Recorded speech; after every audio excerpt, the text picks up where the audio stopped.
Thank you, Doug. It's a great pleasure to be with you all this evening here in Branson.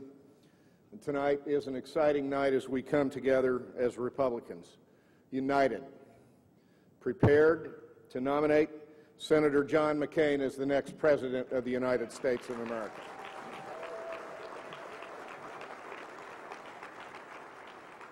Having spent a little time with Senator McCain a few months ago, I can tell you he is a great man who represents a better future for all Americans. In fact, he represents the finest in character that the American character has to offer.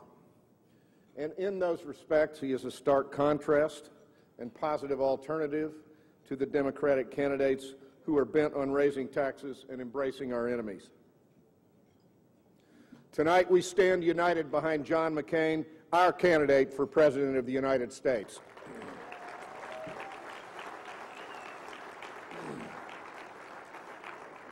We also gather as members of this Missouri Republican Party, a large extended family, and we stand proudly, remaining unified with unchallenged integrity and a clear sense of purpose in this election year. Just a few short years ago, you will recall, as do I, that this great state put their trust in us by putting behind them 50 years of Democratic rule in the legislature,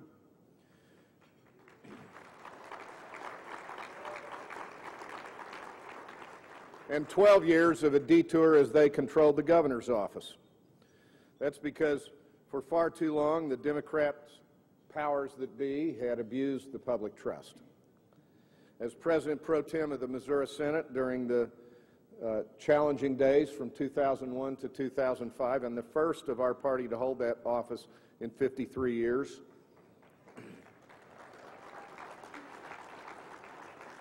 I remember well the spirit of optimism and change that guided us as a party. As Ronald Reagan said in his valedictory at the National Convention 20 years ago, remember, we are the change. Together, we sought to make state government something Missourians could be proud of. With great determination and fortitude, we moved this state forward with bold ideas to improve the quality of life for all Missourians.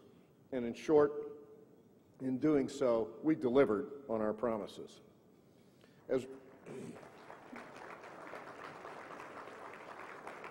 As Republicans, we worked together to create a climate for the business climate where private industry and entrepreneurs and investors could create nearly 90,000 new jobs for hardworking Missourians. Together, we instituted and fought for legal reforms and workers' compensation reform that restored our state to a competitive business climate. And we remained true to an unwavering commitment to the life of the innocent unborn and have delivered on that as well.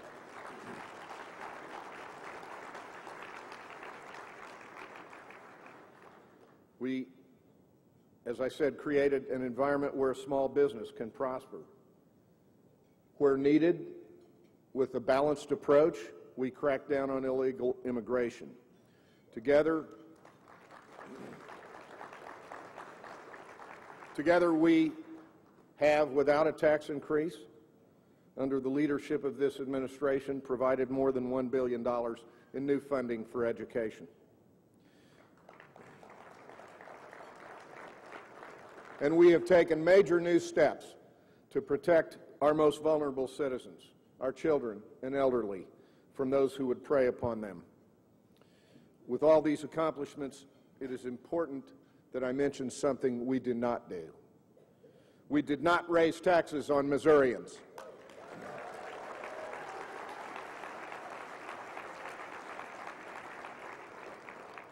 These unprecedented accomplishments stand in stark contrast to the disastrous Democratic legacy of education cuts in each of the preceding 4 years, withholdings, $1 billion budget deficits, crippling job losses, and most important, job-killing tax increases. And yet tonight, I believe, and hope you will share this belief with me, that our party, the institution of Abraham Lincoln and Ronald Reagan, we find ourselves at a critical crossroads. I fear that the temptation is always there for bickering and infighting to take a toll on our vision and on our accomplishments.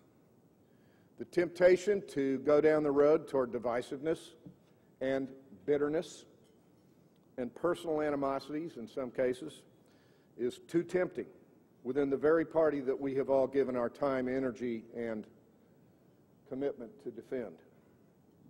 The temptation will always be there. I think you will agree. For selflessness to be replaced by selfishness. And we must not let these maladies break down what we have worked so hard to accomplish for our fellow Missourians.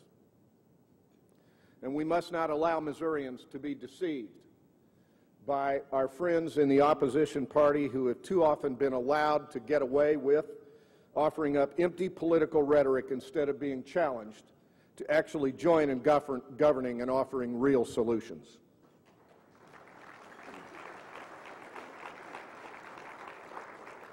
For all these reasons, I come to you before you compelled to remind us what it is to be called a member of this great Missouri Republican family.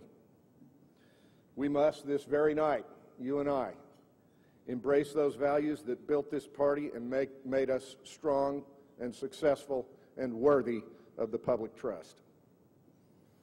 When I told you in this part of the state, just up the road in Springfield, back in February, that I would not run for governor and would stand down from that race, I did so because I felt it was incumbent on me and others in our party to put party and our cause that you and I share before self, to put the needs of our people before our own.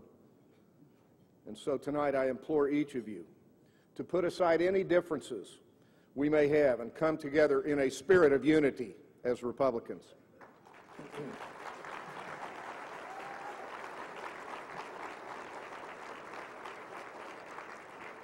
I challenge each of us to remember where we came from and never to forget that, and how we got to this period, this unprecedented period in the last 84 years when we enjoyed the broadest, deepest, widest Republican victory in 2004 since 1920.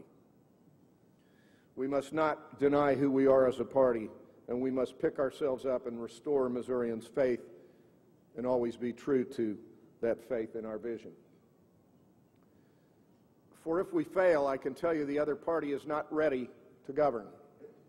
They are ready to drag us back to their failed policies, to the appointment of and installing for life of liberal left-wing activist judges, of spendthrift policies on the fiscal side, and to deliver Missouri and our hardworking citizens back into the hands of those who will deceive them.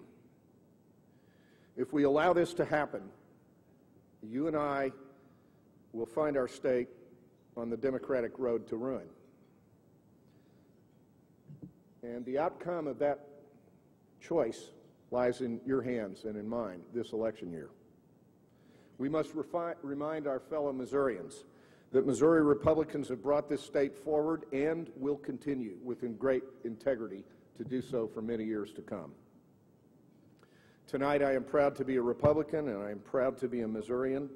May God bless you and God continue to bless the great state of Missouri and the United States of America.